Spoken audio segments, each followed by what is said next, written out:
le porno affecte ta vie en général. Ok, premier point, tout simplement, la déconnexion du monde réel. Déconnexion du monde réel, tu es déconnecté des autres, tu es déconnecté de la sexualité réelle, tu es déconnecté des relations sociales. Tu te mets dans ta bulle pornographique, t'es un peu flap-flap, t'es un peu dans un néant léthargique de vie, parce que t'es genre, tu vois, essaie de, la prochaine fois que tu te branles devant un porno, essaie de te voir comment tu te branles. Tu vas voir, t'auras les yeux comme ça. C'est comme si ton corps lui-même était en pause. Ça, c'est ce que tu prends, c'est que ton corps reste en pause tout le temps. Hein, ouais, ça, c'est un peu le truc, un peu le délire, un peu vicieux. C'est que tu vas du coup projeter cet état d'autoroute, comme dit Gad Elmaleh, dans la vie en général. Tu vas avoir du mal à interagir avec les autres, tu vas avoir du mal à rencontrer des filles, à draguer des filles, à coucher avec des filles, tu vas avoir du mal à te faire des potes, des relations sociales basiques, tu vas avoir du mal même avec tes potes déjà de base, hein, si tu tombes dans la dépendance, tu vas avoir du mal, si t'as une copine, si tu tombes dans la dépendance pornographique, parce que ça arrive que des mecs se branlent au porno et qui tombent dans leur dépendance alors qu'ils ont une copine, bah tu vas avoir du mal à coucher avec ta copine, tu vas même déjà plus coucher avec ta copine, ça risque de niquer ton couple. Donc ça peut niquer ton couple, ça peut niquer tes amis, ça peut niquer ta vie sociale en général, ça peut niquer tout, en fait, tout ce qui rapporte avec la vie. Donc le monde professionnel, pareil, il y a un gros lien entre la sexualité et la réussite professionnelle. Tu regardes tous les hommes puissants, genre que ce soit Chirac, Hitler, n'importe qui, là je prends vraiment des exemples extrêmes, hein, Chirac et Hitler, ils ont tous une sexualité épanouie. Il y a plein de biographies, il y a plein de reportages sur eux, et ils vont tous te dire que c'est des chauds lapins. Parce qu'il y a un gros lien sexuel lié à la testostérone, au fait d'être un conquérant, de conquérir des choses. En fait, t'as un peu le winner effect où tu accumules les victoires. Et la femme, dans un terme de conquête, est une victoire pour l'homme. Donc tu auras ce côté sur le professionnel qui va être à néant, parce que tu n'auras aucune vie sexuelle proprement parlée, tu n'auras une vie sexuelle que pornographique, donc tu n'auras pas de réelle victoire psychologique, tu auras une victoire physiologique, j'en reviens juste après, mais tu n'auras pas de victoire psychologique qui va enclencher ce processus d'auto-glorification de la victoire par le winner effect. Donc, vie professionnelle à néant, vie sociale néant, vie sexuelle, émotionnelle, affective, amoureux, comme tu veux, néant.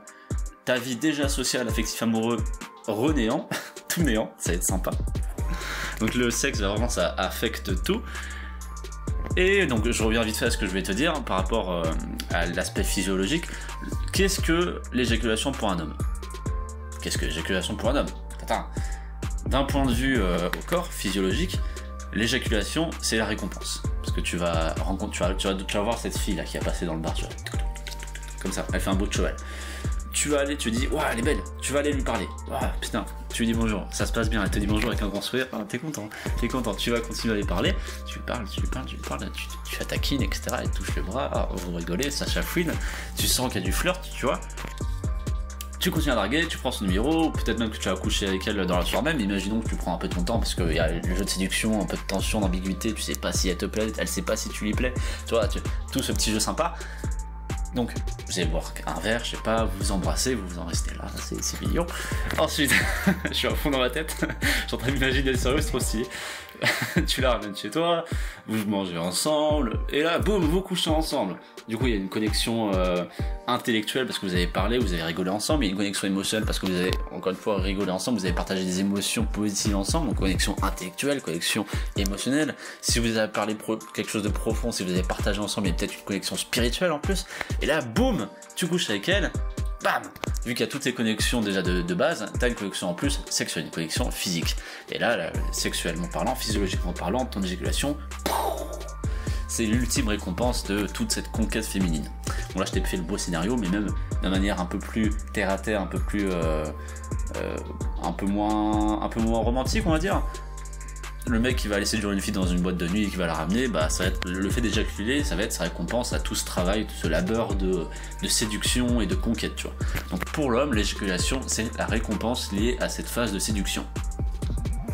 Sauf qu'avec le porno, tu mets ton ordi, tu tapes un de tes sites préférés, tu vas sur une vidéo que t'aimes bien, tu te branles,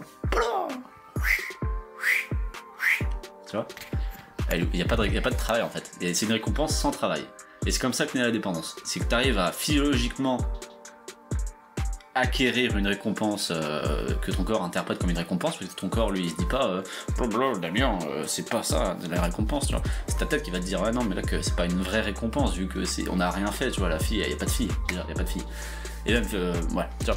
Donc physiologiquement ton corps va interpréter l'éjaculation comme une récompense, mais psychologiquement ton cerveau sait très bien que tu es en train de tricher. Et c'est comme ça que tu tombes dans la dépendance, parce que, encore une fois, c'est la facilité. Donc ton cerveau sait que tu es en train de tricher, et là, boum, conflit intérieur entre ton corps et ton esprit, parce que ton corps il kiffe, mais ton esprit il sait très bien que c'est pas ça, du coup, ton esprit te dit en fait on kiffe pas, du coup ton corps il sait plus quoi faire, mais t'es déjà dans cette dépendance un peu du porno où t'arrives plus à t'en passer, donc tu recommences, et tu culpabilises, et tu déprimes, et paf! Je t'ai réveillé, c'est bon? T'es dans la dépression. Eh ouais, mais c'est le risque, hein. Mais la dépression, on en reviendra plus tard. Du coup, voilà, ta vie entière peut s'écrouler, littéralement, à cause de la masturbation au porno si tu tombes dans la dépendance. Et ça, c'est pas très cool. Encore une fois, il faut de la volonté pour sortir de cette pornographie. Dans la description, une formation sur la volonté, va jeter un coup d'œil. Moi, je te dis à demain, on va parler de la sexualité. Est-ce que le porno affecte ta sexualité? C'était Damien de Canapé Rouge. Abonne-toi. On a été conquérants.